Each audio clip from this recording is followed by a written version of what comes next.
Good morning sir. Sir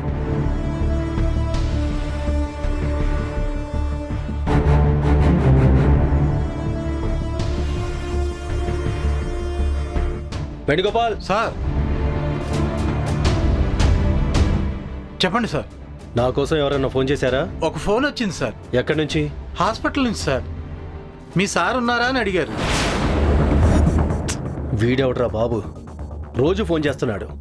complaint గురించి అంటే కాదంటాడు. మన కానిస్టేబుల్స్ అక్కడికి వెళ్ళారని సావ కొడుతున్నాడు. అసలు ఆ హాస్పిటల్ మన పరిధిలోకి రాదు కదా. ఫోన్ కలుపు, ఈరోజు విషయం ఏంటో తెలిచేస్తా.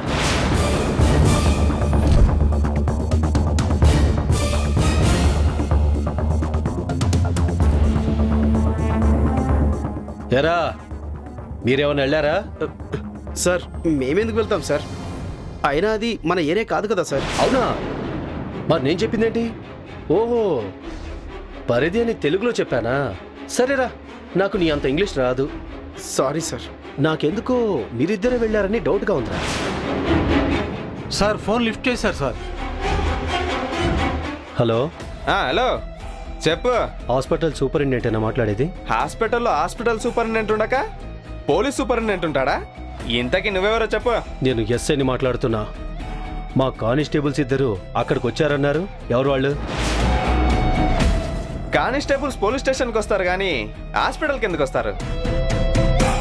మా డాక్టర్స్ ఏమైనా హాస్పిటల్కి రాకుండా మీ పోలీస్ స్టేషన్కి వస్తున్నారా? మా కానిస్టేబుల్స్ ఇన్వెస్టిగేషన్ కోసం అని మీ హాస్పిటల్కి వచ్చారని మీరేగా చెప్పింది. ఎవరు వాళ్ళు? ఎవరు రాలేదయ్యా. అదడగడానికి బంగారం లాంటి నిద్ర చెడగొట్టావు. పెట్టవయ్యా ఫోన్.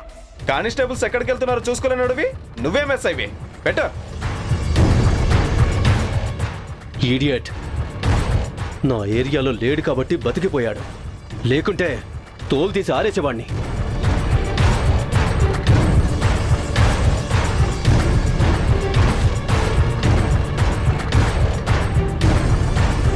మీ అదృష్టం బాగుందిరా, బతికిపోయారు. ఎక్స్క్యూజ్ మీ ఎస్ఐ గారు.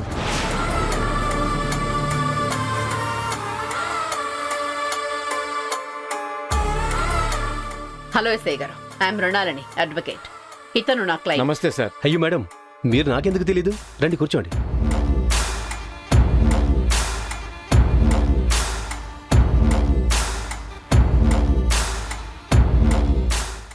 చెప్పండి, ఏంటి విషయం? నా ఇంట్లో రెంట్కుంటున్నవాడు ఇల్లు ఖాళీ చేయమన్నందుకు నన్ను కొట్టాడు.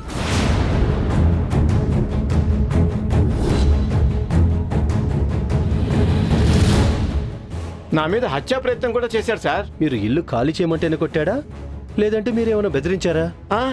లేదు సార్, నేను ఇల్లు ఖాళీ చేయమన్నందుకే కొట్టాడు. మీరు చెప్పేది నిజమేనా? నాకెందుకు డౌట్గా ఉంది.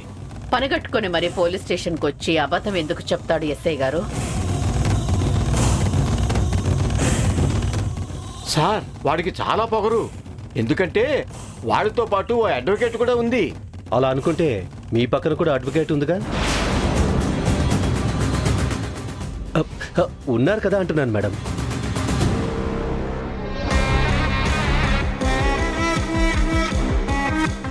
కానీ వాడు ప్రవర్తించిన తీరు, మాట్లాడిన తీరు వేరేగా ఉంది సార్.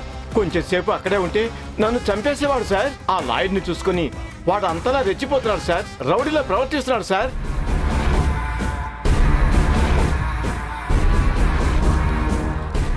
నా ఇంటికి మంచి రేట్ వస్తే అమ్ముకుందామని ఖాళీ చేయమన్నాను సార్. నన్ను అడ్రస్ లేకుండా చేస్తానన్నాడు సార్. అంత మాట అన్నాడా? అవును సార్. నువ్వు చెప్తే నేను చెయ్యాలా, నీ మాట నేను వినాలా అని కొట్టాడు సార్. వాడిని, ఆ అడ్వకేట్ని ఇద్దరిని జైల్లో వేయండి సార్. నా ఇంటికి పట్టిన దరిద్రం పోతుంది. అబ్బా, నేనేం చేయాలో కూడా నువ్వే చెప్పేస్తున్నావే. అంటే తీర్పు కూడా మీరే ఇచ్చేస్తే ఇంకా మేవెందుకు, జడ్జి ఎందుకు, ఇలాంటి పెద్ద పెద్ద లాయర్లు ఎందుకు? అదే మేడం, ఒక ప్రాసెస్లో వెళ్ళాలి కదా అని చెప్తున్నాను, అంతే. ముందు మీరు కంప్లైంట్ ఇచ్చి వెళ్ళండి. వాడిని ఏం చేయాలో మాకు తెలుసు. సార్ అది కాదు సార్, ఇమీడియట్ గా చెప్పాను కదా, ముందు వెళ్ళి కంప్లైంట్ ఇవ్వండి. సార్ మీరు పదండి, వెళ్ళి కంప్లైంట్ ఇద్దరు కానీ మిగతా విషయాలు మేడం మాట్లాడతారు. రండి రండి.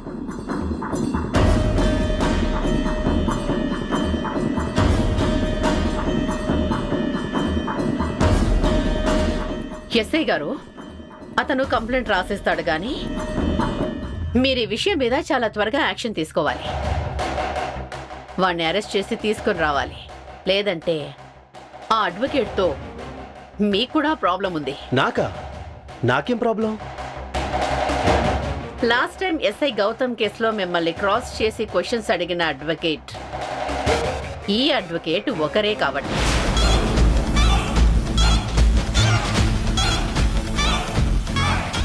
రేపు మళ్ళీ ఆ కేసు ఉంది. సో బాగా ఆలోచించుకోండి. ఆ అడ్వకేటా? తనెందుకు తెలీదు? తను అసలే చాలా అందంగా ఉంటుంది. అంత తొందరగా ఎవరైనా మర్చిపోతారా? సారీ మేడం, మీరు కూడా అందంగానే. Be in your limits. నేను నా లిమిట్స్లోనే ఉన్నాను మేడం. మీరు కూడా నా లిమిట్స్లోనే ఉన్నారు. ఐ మీన్ నా స్టేషన్ లిమిట్స్లో ఉన్నారని. ఈ స్టేషన్ పరిధి చాలా పెద్దది. ఈ పరిధిలో ఉన్న వాళ్ళందరూ ఇండైరెక్ట్గా నా లిమిట్స్లో ఉన్నట్టే కదా మేడం. బాగా చెప్పారు మేడం.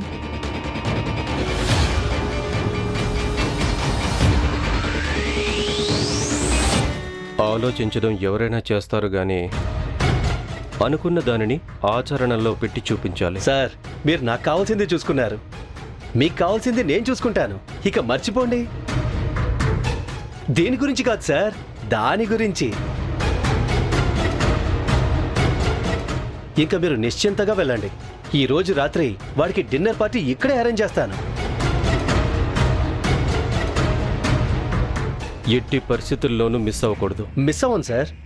రంజిత్, మేడం అయిపోయిందా? అయిపోయింది మేడం. హ్మ్. పద.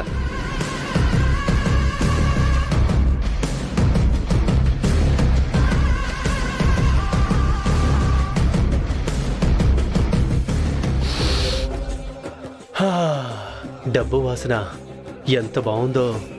దాచేస్తాను. కానిస్టేబుల్స్. సార్ సార్ వాడెవడో కొత్త హీరో వచ్చాడంట. వెళ్ళి ఆటోగ్రాఫ్ తీసుకొచ్చేద్దాం. రేయ్ రాజు. సార్. ఎరా, నీకు బొట్టు పెట్టి ప్రత్యేకంగా పిలవాలా? సార్ మరి నేను స్టేషన్లో ఒక్కడివే ఉంటావుగా, ఈగలు తోలుకుంటూ ఉండు.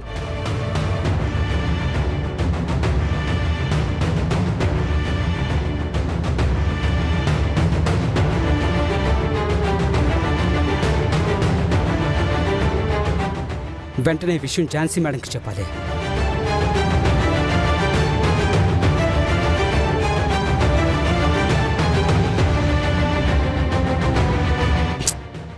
అబ్బా, మేడం ఎక్కడున్నారేంటో, ఫోన్ కలవడం లేదు. ఇప్పుడు ఎలా? మళ్ళీ ట్రై చేద్దాం.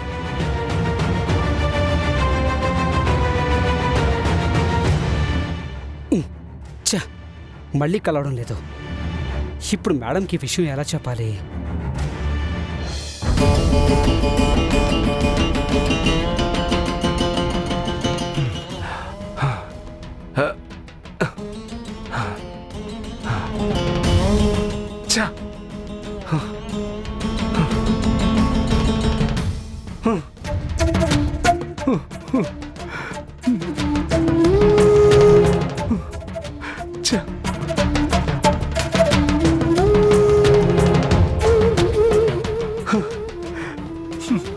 కాకా, ఏమైంది?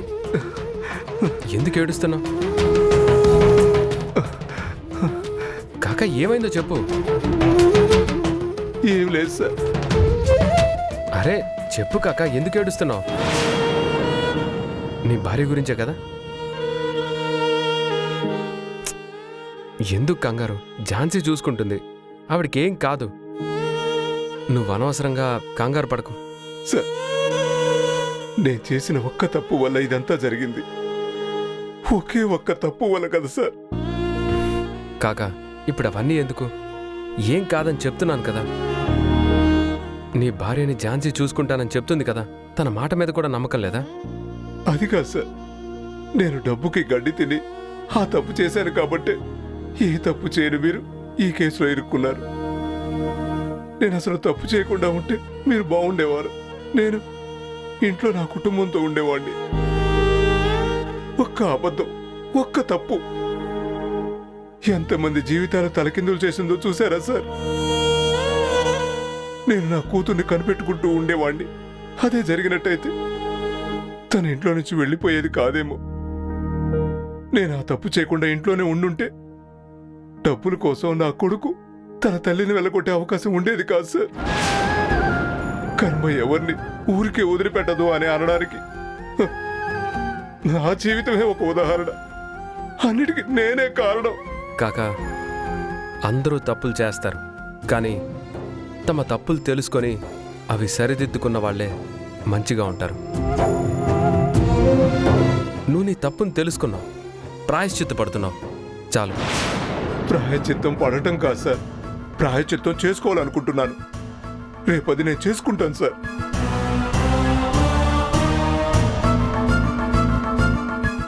ఏం జరిగినా పర్లేదు, రేపు నేను కోర్టులో నిజం చెప్పేస్తాను సార్. కానీ నేను తప్పుడు సాక్ష్యం చెప్పిన కారణంగా నాకు బెయిల్ రాదు.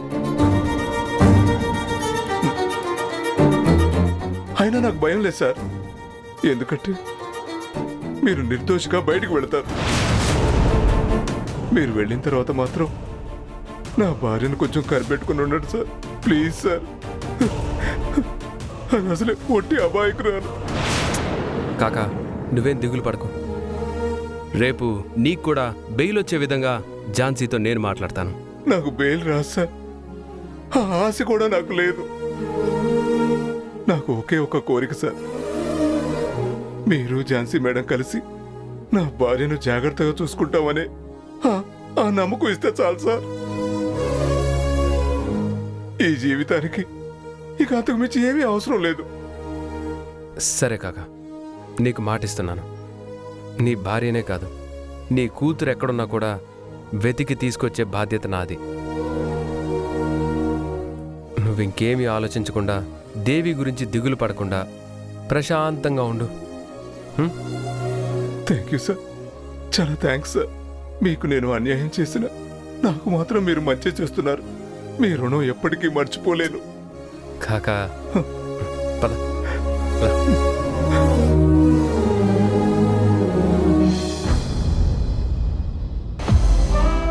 ఏమండి, కాఫీ తీసుకోండి. తాతయ్య, మీకేమన్నా తీసుకురానా? కాఫీ ఏమన్నా తాగుతారా? నాకిప్పుడేం వద్దమ్మా.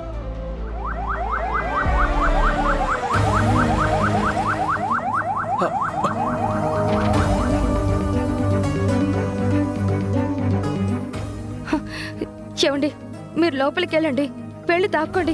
పోలీసులు వచ్చారు, వాళ్ళతో నేను తాతయ్య మాట్లాడతాం. నేను పిలిచే వరకు బయటికి రాకండి. అబ్బా, ఏం కాదులే రాణి, మనమేం తప్పు చేయలేదు కదా. అబ్బా, మీకు తెలీదండి, నేను చెప్తున్నాను కదా. ముందు లోపలికి వెళ్ళండి, రాణి. వెళ్ళండి, వెళ్ళండి.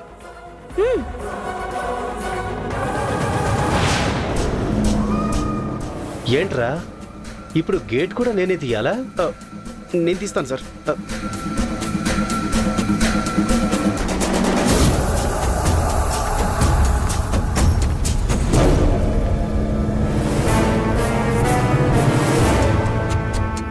అమ్మా రాణి, ఇప్పుడు ఎలా అమ్మా? సమయానికి ఝాన్సీ కూడా లేదు, ఏం చెయ్యాలి?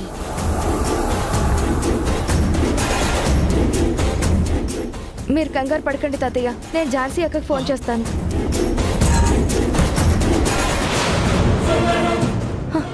తాతయ్య, ఫోన్ కలవట్లేదు, స్విచ్ ఆఫ్ వస్తుంది. ఇప్పుడు ఎలా అమ్మా?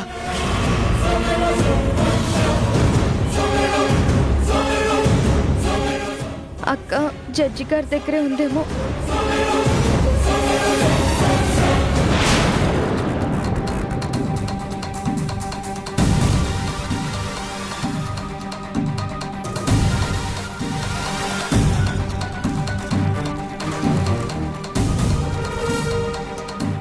ఎవరు కావాలి సార్? మహేష్ బాబు. ఆయన ఇక్కడెందుకుంటారు సార్? సినిమా షూటింగ్లో ఉంటారు కదా. చా, మాకు తెలియదు మరి. శ్రీధర్ ఉన్నాడా? శ్రీధరా? ఎందుకు? మీకు శ్రీధర్తో ఏం పనుంది? అంటే సార్ హీరోలా అందరినీ కొడుతూ ఉంటారు కదా, మరి హీరో దగ్గర ఆటోగ్రాఫ్ తీసుకోవాలి కదా, ఆటోగ్రాఫ్ కోసం వచ్చాం. అవునా? సరే, పేపర్ ఇవ్వండి, పెట్టిస్తాను. నీ దగ్గర పెన్ ఉందా? మీ దగ్గర పేపర్ లేదా? పెన్ పేపర్ కలిపి ఇస్తారేమో అనుకున్నాను. ఇదేమీ స్టేషనరీ షాప్ కాదే. నేను పేపర్ మర్చిపోయాను. అవునా? అయ్యో, శ్రీధర్ కూడా లోపల లేడు, ఇప్పుడే బయటికి వెళ్ళాడు.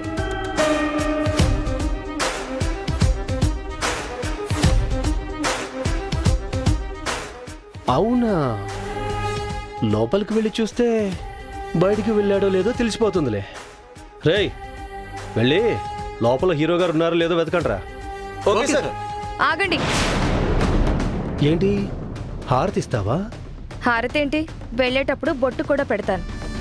మేము ఇంట్లో వెతకాలి. వారెంట్ ఉందా? ఉంది. 6 నెలల వారంటీ ఇచ్చాడు ఈ షూస్కి. నేను అడుగుతుంది వారంటీ కాదు. కొంపతీసి సెర్చ్ వారెంటా? చ ఈ సీరియల్స్ సినిమాలు చూసి లేడీస్ అందరూ పాడైపోతున్నారా? ప్రతి ఒక్కళ్ళు లా పాయింట్స్ అడుగుతున్నారా? పోలీసులంటే బొత్తిగా భయభక్తి లేకుండా పోయిందిరా. ఛ, మీరేంట్రా? వెళ్ళండి, వెళ్ళి తీసుకురండి. అలాగే సార్. అలాగే సార్. ఆగండి. వారెంట్ ఉందా? ఏమ్మా, వారెంట్ లేకుండా ఎలా వస్తాం? ఇదిగోండి వారెంట్. ప్లీజ్ దయచేసి కొంచెం జరగండి, మళ్ళీ ఎస్ఐ గారు కోప్పడతారు.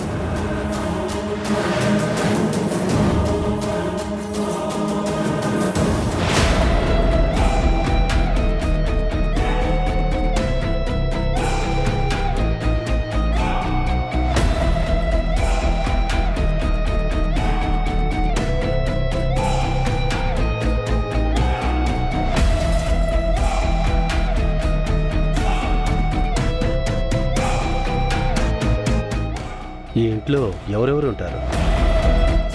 మా తాతయ్య, నేను, మా ఆయన. మీ ఆయన ఎప్పుడెప్పుడు బయటికి వెళ్తుంటాడు? పళ్ళు రాలుతాయి.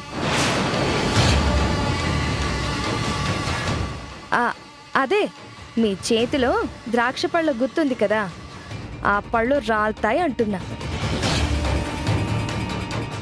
అవును, మీ ముగ్గురే ఉంటారా? ఇంకెవరో అందమైన అమ్మాయి ఉంటుందన్నారు? అవును, మా ఝాన్సీ అక్క కూడా ఉంటుంది. అప్పుడప్పుడు వీధి కుక్కలు కూడా వస్తూ ఉంటాయి. హే, హీరో ఇక్కడే ఉన్నారే, ఇంకెందుకు లేటు? తీసుకుపోదండి స్టేషన్కి. తీసుకెళ్ళి ఆటోగ్రాఫ్ తీసుకుందాం. అయ్యా, నా మనవడు ఏ తప్పు చేయలేదయ్యా. మేం కూడా ఏ తప్పు చేయట్లేదు.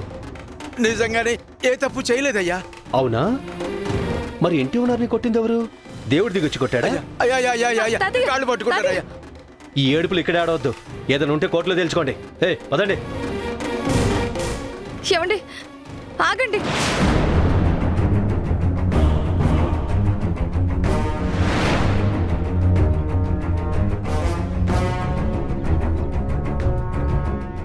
ఏంట్రా, మనల్ని ఆగమని ఆవిడ లోపలికి వెళ్ళింది?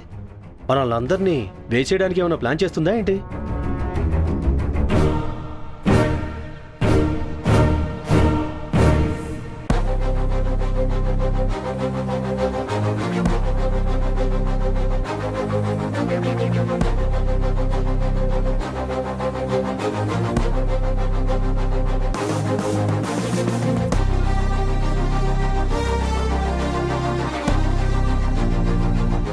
హలో మేడం, మీ ఆయన ఊరికి బయలుదేరి రైల్వే స్టేషన్కి వెళ్ళట్లా, అరెస్ట్ అయ్యి పోలీస్ స్టేషన్కి వస్తున్నాడు.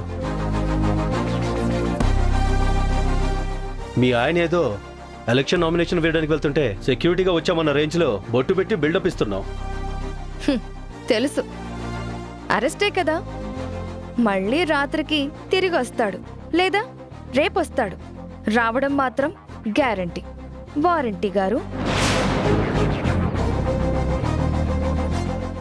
వస్తాడో రాడో తెలియని యుద్ధానికి వెళ్ళేటప్పుడు కూడా భర్తకి వీర తిలకం దిద్ది పంపించే సాంప్రదాయం మన భారతదేశం. అలాంటి గడ్డపై పుట్టినందుకు నేను గర్వపడుతున్నాను. సాక్షాత్తు ఆ అమ్మవారి బొట్టు పెట్టి ప్రమాణం చేస్తున్నాను. నా భర్త తప్పకుండా ఇంటికి తిరిగి వస్తాడు. రావడం మాత్రం పక్కా. ఎవర్రా ఇంట్లో ఉండేది ఆడవాళ్ళన్నది? అమ్మోరు కదరా బాబు. ఆ ఝాన్సీ లక్ష్మీబాయి అనుకుంటే ఈ రాణి రుద్రమదేవి కూడా తయారైందిరా. పాపం, ఈ ఇంట్లో మగాళ్ళు ఎలా ఉంటున్నారో ఏంటో. మనకెందుకు లేరా, పదండ్రా. అయ్యా అయ్యా అయ్యా అయ్యా అయ్యా, మీకు దండం పెడతానయ్యా. అయ్యా అయ్యా,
అయ్యో ఇన్ని కాల్స్ వచ్చాయేంటి?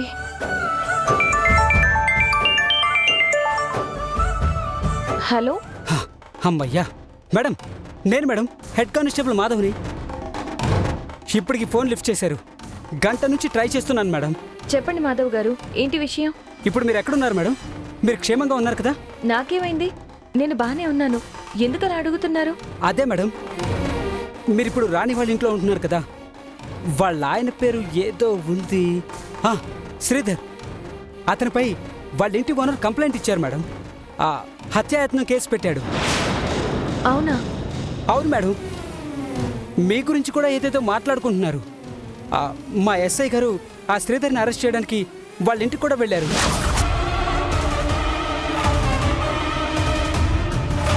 ఇంటికి పోలీసులు వచ్చారు.